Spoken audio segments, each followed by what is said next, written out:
嗨，大家好，今天来做冰糖雪梨。梨子洗一洗，姜洗一洗，梨子去头，中间用汤匙挖个洞。天气忽冷忽热，这种天气很容易感冒。我去年12月感冒好了，但剩下咳嗽跟痰一直化不掉。今天来做冰糖雪梨，帮自己化痰。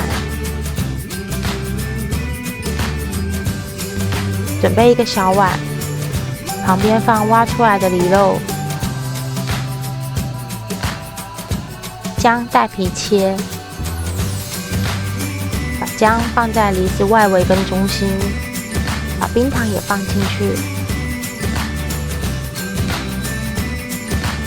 电锅外围用米杯放4杯水，